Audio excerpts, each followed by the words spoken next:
Kali Anda bersama dengan kami dalam bincang hari ini dan masih dalam tema kita toleransi hidup bersama di kalangan anak muda, dan masih kami undang jika Anda ingin berpartisipasi. Anda yang di Yogyakarta bisa di 451666 atau yang di luar Yogyakarta 0274 451 777. Masih dengan Mas Andreas Jonathan, founder dari Youth Interfaith Peacemaker Community. Tetapi dua narasumber saya ini sudah berganti dengan yang lebih fresh. Yang pertama juga ada Mas Ahmad Salahuddin. Mas Ahmad ini juga adalah fasilitator dari komunitas YIPC ini. Selamat sore Mas Ahmad. Sore Mbak. Oke. Sudah kayak rapper ya topinya ya. Baik, ini keberagaman selera musik mungkin kita bilangnya di sini. Baik, Mas Ahmad Salahuddin ini juga merupakan salah seorang fasilitator. Lalu ada juga yang cantik Mbak Novita Ayu Dewi. Selamat sore Mbak. Novita Ayu Dewanti. Iya. Ayu Dewanti, Ya. Baik Mbak Novi ya. Ya. Baik, Betul. Mbak Novi ini adalah anggota. Anggota. Sama dengan Mas Faris tadi ya. Baik, saya ke Mbak Novi dulu. Mbak, mengapa Anda tertarik mengikuti komunitas ini? Pertamanya saya hanya ingin coba-coba, ingin masuk ke kelompok-kelompok gitu kan. Habis itu kemudian saya ada yang nilai 12 nilai perdamaian. Kemudian saya tertarik mengikuti gara-gara ya ingin mengelola komunitas yang lebih besar lagi. Mengelola komunitas yang lebih besar lagi. Dari mana Anda tahu ada 12 nilai-nilai perdamaian itu? Setelah mengikuti Peace Camp. Baik, jadi mengikuti Peace Camp. Baru Anda merasa tertarik untuk join. Ya. Oke, sudah berapa lama Anda bergabung di gerakan ini? Sekitar 1 tahun. Kami 1 tahun. sama yang Mas Faris tadi, nah itu satu angkatan. Satu angkatan. Iya. Baik. Apa yang membuat Anda tetap bertahan di komunitas ini? Sejauh mana ini memberikan kontribusi positif untuk Anda? Untuk saya pribadi itu nanti akan menyebarkan nilai-nilai perdamaian kepada teman-teman, karena dari pemuda-pemuda itu sendiri pun akan menyebarkan, itu akan lebih mudah ke masyarakat. Karena berbicara dengan sendiri. bahasa yang sama Ya. mungkin ya, kalau sesama anak muda gitu ya. Baik, sebelum Iya. kita bercerita pengalamannya Mbak Novi lebih lanjut, saya ke Mas Ahmad Salahuddin dulu. Anda adalah salah seorang fasilitator. Sudah berapa lama Anda bergabung di komunitas ini? Saya masuk sekitar tahun 2012 sebagai anggota biasa. Kemudian tahun lalu ada training fasilitator, saya coba ikut di situ. Apa yang sudah Anda fasilitasi? Fasilitator kan tugasnya memfasilitasi ya? Iya, apa? benar sekali. Salah satu yang sudah disampaikan tadi sama Bang Riston tadi, bahwa ya kita kemudian menggelar beberapa pertemuan dan Peace Camp yang sebenarnya yang ingin kita bangun dari beberapa member adalah kebersamaan yang selalu kita bangun. Jadi kita selalu setelah Peace Camp yang satu kali dalam satu semester. Peace Camp itu dibuka untuk masyarakat umum? Sesuai dengan persyaratan atau? Kita punya persyaratan tertentu. Iya, tetapi ditawarkan untuk masyarakat umum kah? Atau hanya anggota saja? Hanya di kampus-kampus saja, di Yogyakarta khususnya. Oh iya, masyarakat umum Mas itu. Nah, hanya segmentasinya ke Mahasiswa. kampus kan gitu. Iya. Bukan hanya komunitas Anda saja yang boleh ikut kan gitu ya. Iya. Oke. Dan itu berapa lama itu? 3 hari 2 malam. 3 hari 2 malam. 3 hari 2 malam dan diselenggarakan setiap 1 kali dalam 1 semester. Baik, dan Peace Camp-nya itu memang hanya menginvite masyarakat kampus di Indonesia saja, tidak di luar. Iya, karena yang kita adakan masih nasional dan rencananya mungkin bulan Juni besok akan diadakan International Peace Camp. International Peace Camp. Iya. Sudah berapa kali Anda mengikuti program Peace Camp itu?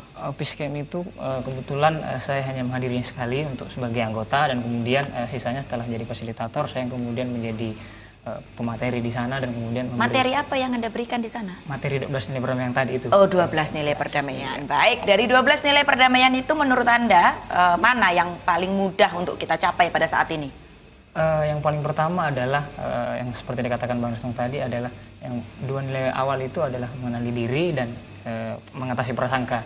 Itu setiap awal Peace Camp akan dibuka oleh 2 nilai itu, dan untuk masuk ke bab selanjutnya adalah bagaimana kita mengetahui diri kita, kemudian yang terus membatasi kita adalah sebuah prasangka yang kemudian mengenali orang lain.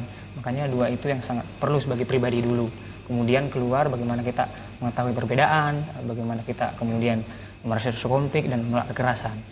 Tapi bukankah ketika kita terlalu terbuka terhadap persepsi orang lain itu menjadikan diri kita tidak memiliki semacam alarm gitu? Bukankah memang maksud saya dalam skala yang kecil, persepsi dan prasangka, katakanlah itu memang maksudnya salah satu bentuk alamiah yang keluar sebagai self alarm kita kan? Bagaimana? Iya, sebagai mungkin makhluk biasa, dan ketika misalnya bertemu dengan orang baru, apalagi mereka yang berbeda agama misalnya, prasangka pasti akan muncul. Nah, kemudian sebagai manusia, sebagai langkah kehati-hatian kan? Iya, awalnya. Iya, prasangka. Ya, sebelum kemudian menjustifikasi orang, pasti akan muncul melihat orang ini misalnya kribo atau tatoan misalnya, pakai topi gitu ya, rapper gitu ya. Dan kemudian prasangka itu pasti kita kelola, dan di sana mungkin kita belajar bagaimana kemudian batasan itu kita kelola sebagai prasangka sampai di mana. Intinya adalah bagaimana mengelola diri kita gitu kan, dan berbagai perbedaan yang ada di depan kita kan, begitu. Baik, saya ke Pak Andreas tadi menanggapi tadi dari Pak Ginting di Sleman. Bagaimanakah ketika sebuah toleransi ini tetap dapat menjadi sebuah nilai ajaran yang luhur, yang tetapi dapat menjadi pembeda dari ketika orang lain yang berbeda dengan kita melakukan kesalahan secara pidana, secara etika mungkin, lalu kita tidak membuat itu menjadi sebuah nilai toleransi. Bagaimana membedakannya, Pak? Ya, jadi karena memang toleransi yang kita sedang bangun ini bukan hanya sekedar saya tahu kamu berbeda dengan saya, kita hidup masing-masing, jangan saling mencampuri urusan kita, yang penting di situ. Tapi yang sedang kita bangun adalah toleransi yang mau saling memahami, dan dasar saling memahaminya itu supaya kita bisa saling membangun satu hal yang positif sekali.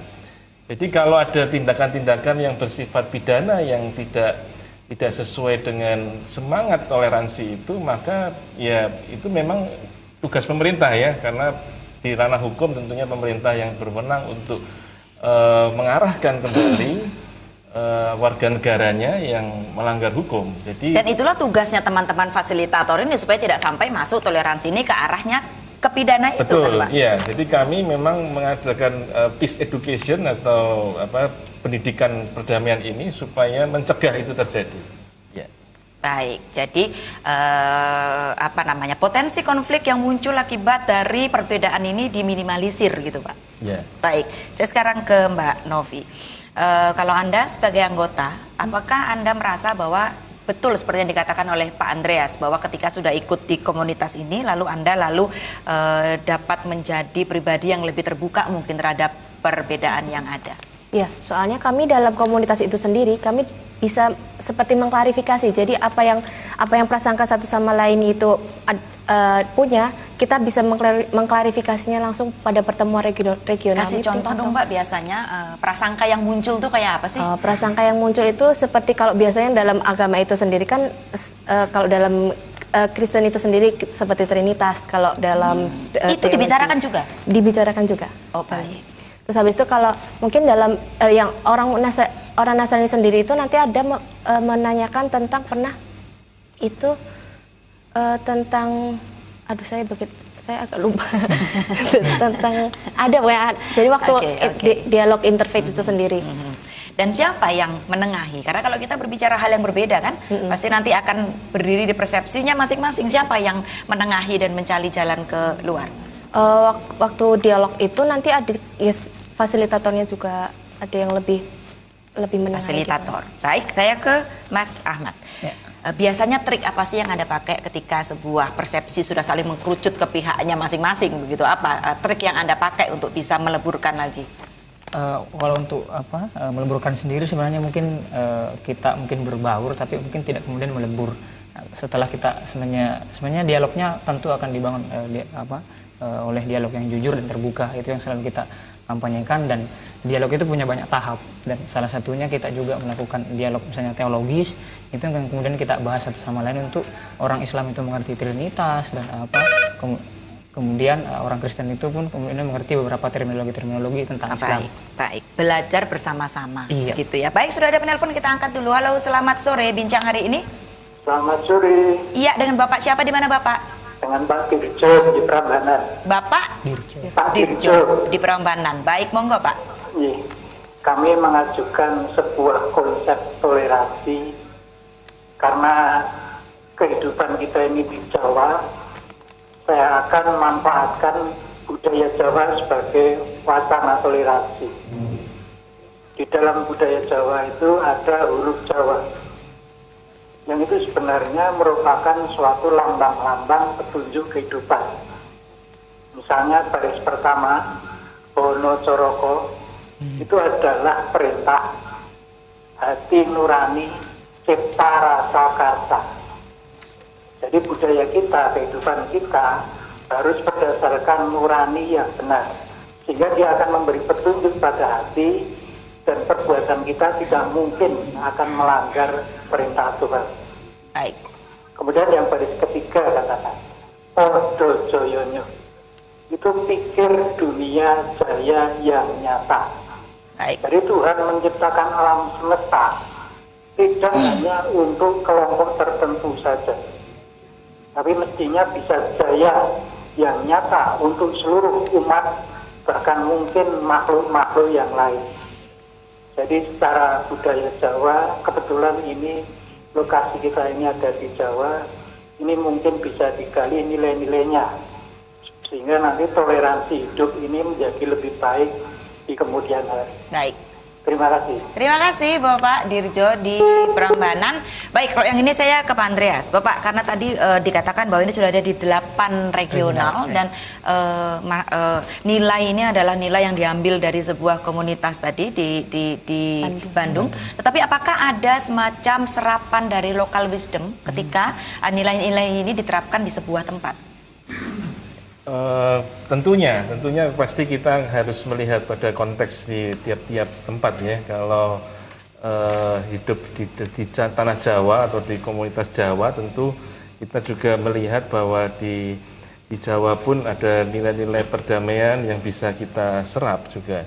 Tapi yang 12 nilai tadi sebenarnya 12 nilai yang universal dan yang juga bisa diterima di lintas agama, demikian.